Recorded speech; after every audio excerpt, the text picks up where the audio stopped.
Welcome to week 7.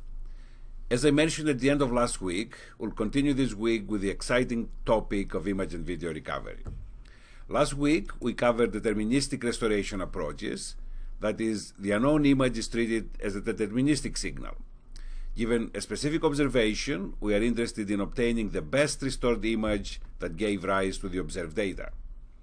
Of course, we also saw that in order to restrict the set of all possible solutions, prior information about the image was incorporated into the restoration process, such as the information that the original image is smooth. As we'll see this week, this prior knowledge is incorporated into the restoration process in a different way, by assuming that the image is a sample of a random field.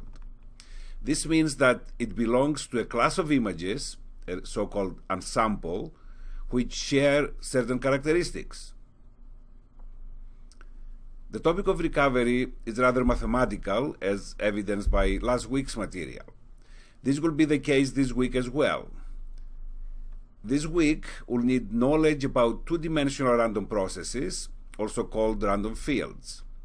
Now, probability in random processes is a rather broad and challenging topic in its own right. It is typically covered in an engineering science curriculum by at least one undergraduate and one graduate level courses. Clearly, it's outside the scope of this class to cover this material in any depth. If you already had this material, then you know much more than we'll use here. However, if you had not had any such material before, you can still be in good shape.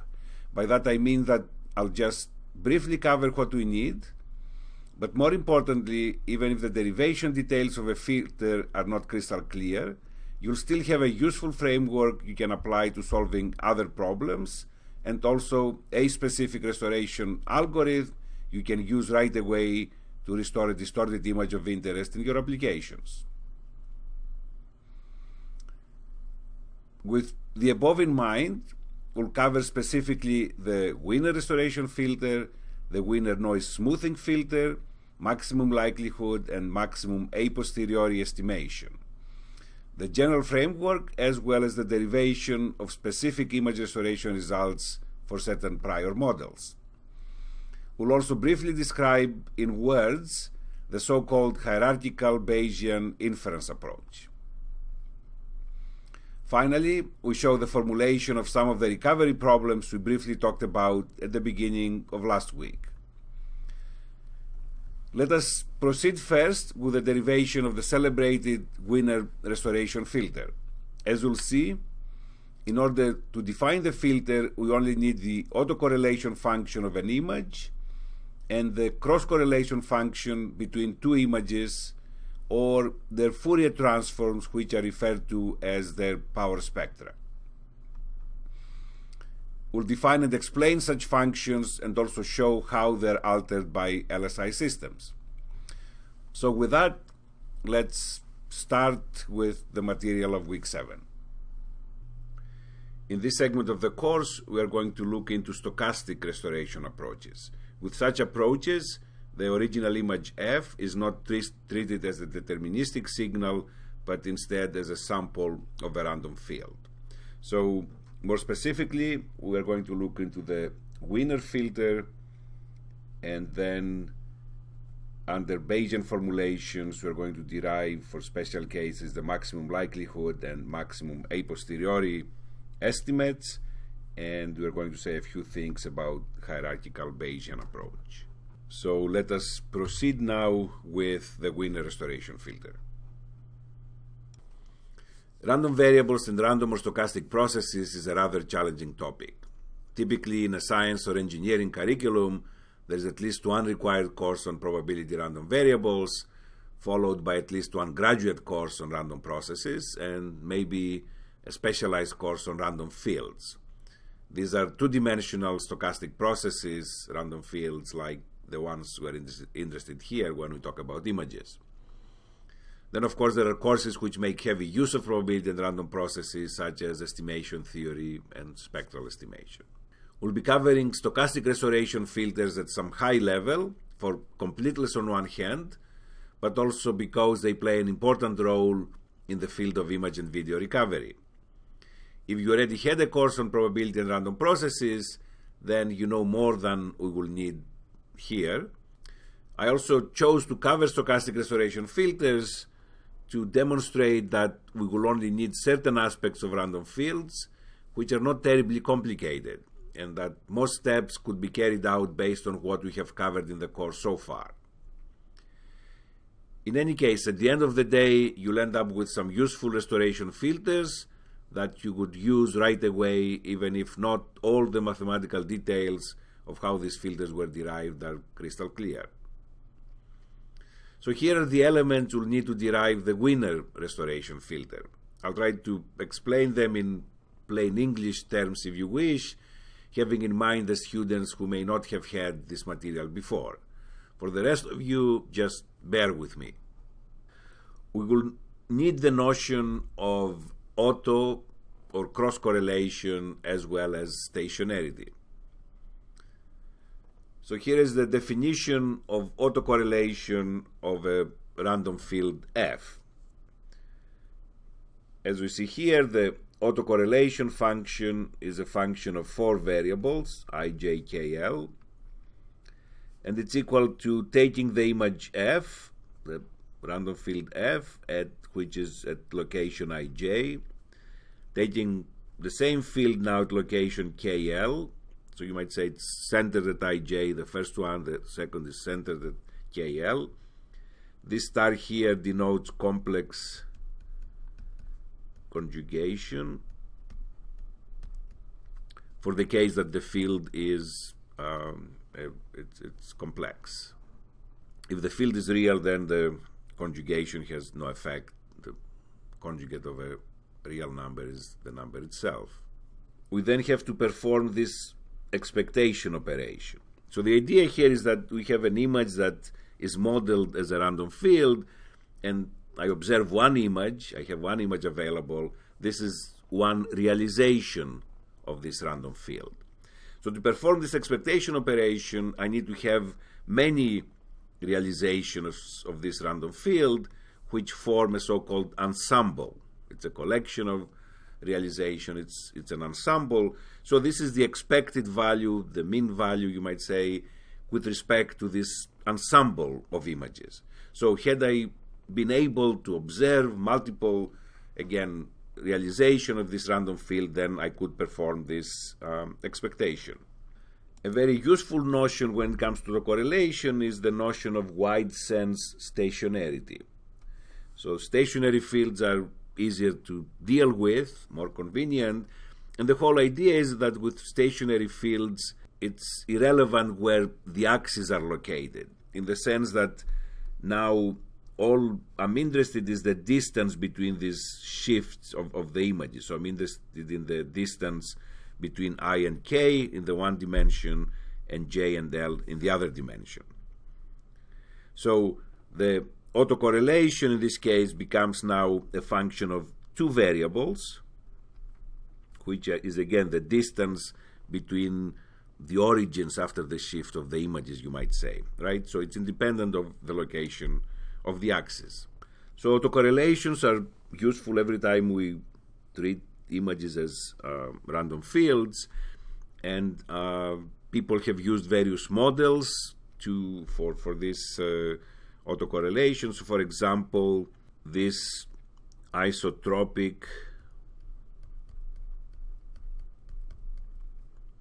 exponential decay model has been used. So according to this, the autocorrelation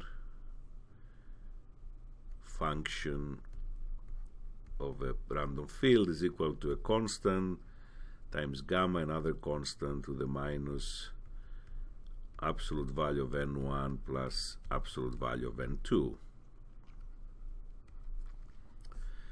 So clearly, the larger n1 and or n2, the smaller the value of the autocorrelation. So it's a decaying exponential. So the further away 2 pixels are, the less correlated they are. It's another way to say that.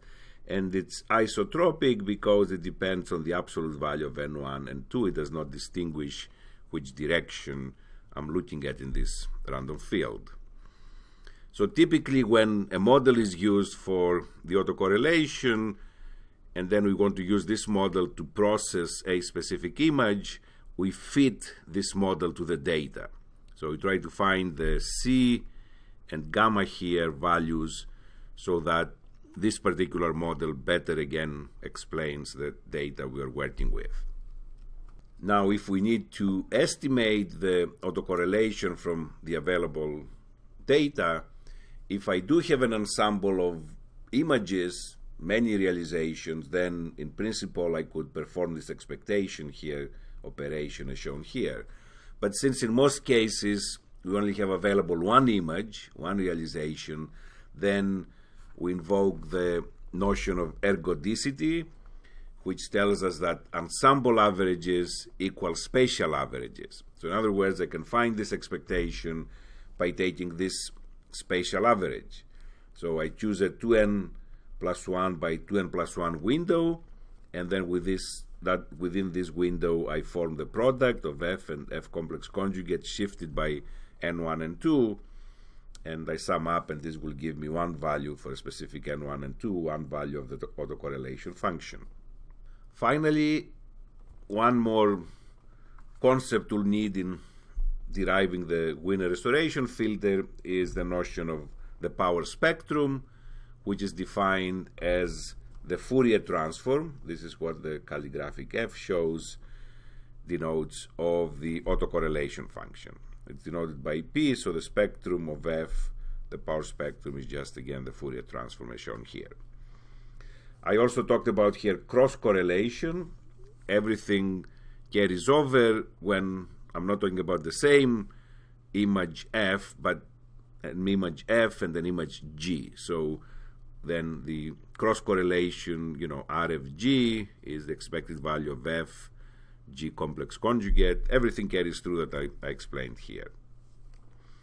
So equipped with all this knowledge, we are ready to start talking about the Wiener restoration filter. The Wiener filter is attributed to Norbert Wiener, who developed it in the 1940s and published it in 1949. A discrete version of it actually was published by Kolmogorov in 1941, and because of that it's very often referred to as the Wiener-Kolmogorov filter. So according to it, as we'll see, all we need to know is the signal and noise spectral characteristics.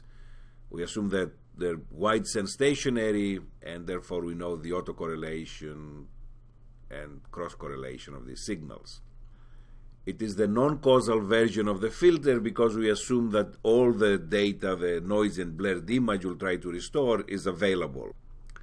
So we start with the degradation model shown here.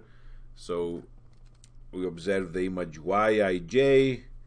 It's the result of convolving the original image F with the point spread function of the degradation filter or system, and W is clearly the additive noise. So given Y and given H, the knowledge of the degradation system, and the model for F and W, we try to find an estimate of the original image F. And again, F is a random process, a random field, and we know its autocorrelation, we know the autocorrelation of the noise as well, and we know the cross-correlation between F and W. So the objective is to find a restored image, F hat here, which is the argument that minimizes the error here squared, and the error is just the difference between the original image and the estimated image. So this is the absolute value or magnitude if they're complex squared. We need the expectation here because, again, F is a realization of a random field, a two-dimensional random process. So we observe an image from this collection or ensemble of images, but we want the estimation error to be minimized not just for the image we observed, but for all the images in this ensemble. So next time another image from this ensemble is provided to us to be restored, we are guaranteed that we can provide a restoration that will result in the smallest possible restoration error. The additional requirement imposed by the Wiener filter is that this restoration filter is desired to be a linear and spatially invariant filter. So in other words, the restored image, f hat, will be the convolution of the impulse response of the restoration filter, Rij, with the available data. So pictorially, here is the degradation restoration system, right? The original image goes through the degradation system, noise is added, Y is the observed image. We want to operate on it with a restoration filter with impulse response Rij so that we obtain an estimate of the original image here, so that the error between f and f hat, our estimate, the absolute value of this squared in the expected sense, is the smallest possible one.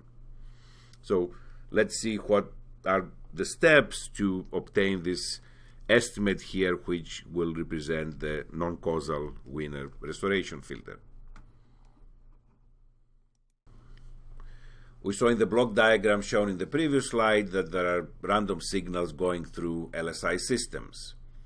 It's therefore important, useful to see in general what are some of the results that tell us how the autocorrelation of the output of such a system relates to the autocorrelation of the input, and also what are the cross correlations between input and output equal to. So we're shown here an LSI system with impulse response Hij, f is the input, y is the output, f is a random signal. It makes sense that y is also random, while h here is a deterministic signal. We know from material we covered early on that the output is simply the convolution of the input with the impulse response of the system. We assume that the input is wide-sense stationary with autocorrelation R of FF Ij. So the first question is, what is R of YY equal to? If I take this expression and substitute it into the definition of the autocorrelation, and keep in mind that Hij is a deterministic signal, therefore it goes through expectations, it's rather straightforward to show after 4 or 5 lines of computation here that this is how the autocorrelation of the output relates to the autocorrelation of the input. I have to take the autocorrelation of the input and perform the convolution with Hij, and then the convolution with H complex conjugate minus I minus J. I can take this expression to the frequency domain. We mentioned earlier that the Fourier transform of the autocorrelation becomes the power spectrum of the signal, and I'll use the convolution theorem, which tells us that convolution in the spatial domain becomes multiplication in the frequency domain. So if the Fourier transform of this is h omega 1 omega 2, that's the frequency response of the system, then according to one of the properties of the Fourier transform of this signal will be h complex conjugate omega 1 omega 2. So multiplying in the frequency domain h with h complex conjugate, I'm going to get the magnitude of h squared. So taking this to the frequency domain gives rise to this expression.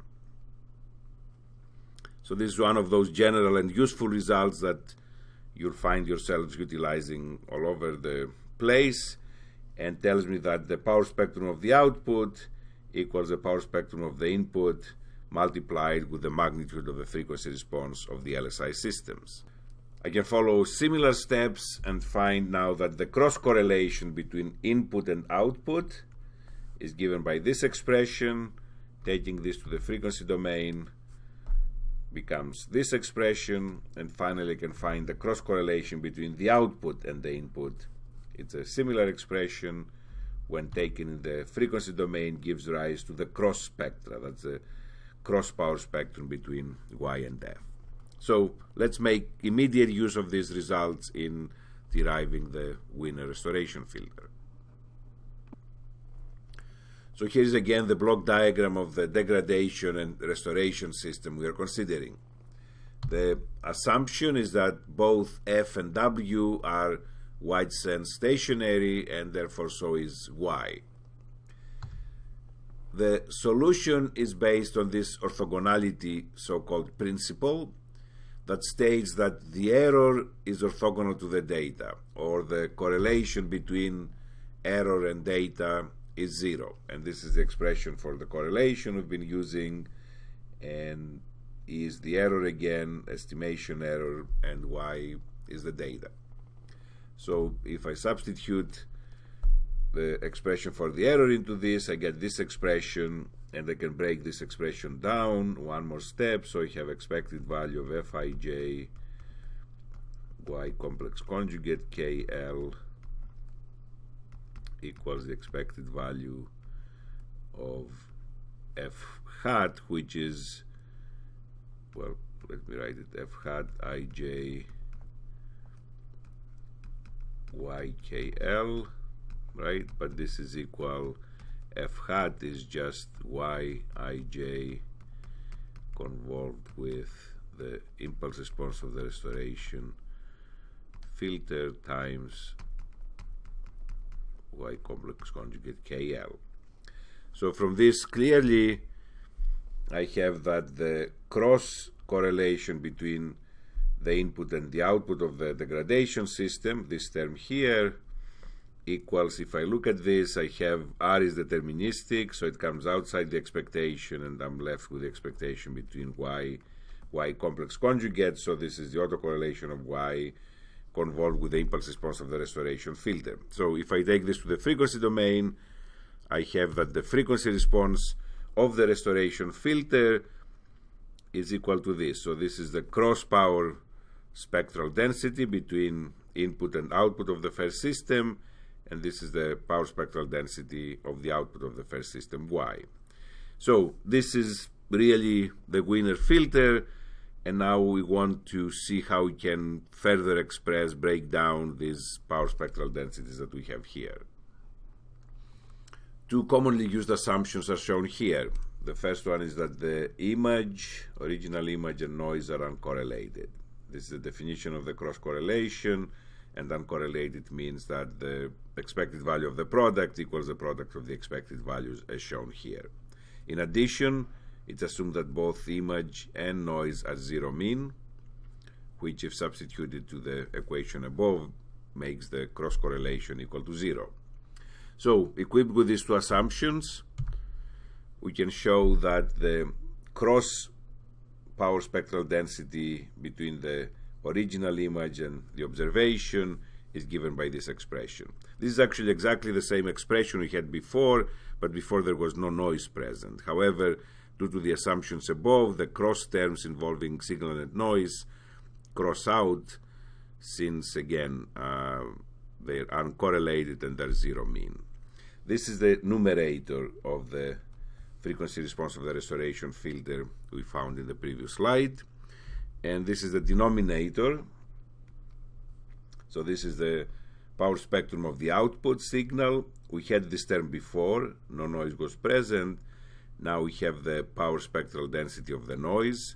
No cross terms again due to the assumptions we had before. Again, both of these expressions are a few lines of calculations utilizing the assumptions above. So this is the numerator, this is the denominator of the frequency response of the Wiener filter, and if we substitute, this is the frequency response of the celebrated Wiener filter. H omega 1 omega 2 is the frequency response of the degradation system, is supposed to be known, and also the spectral densities of the original image and noise are supposed to be known as well.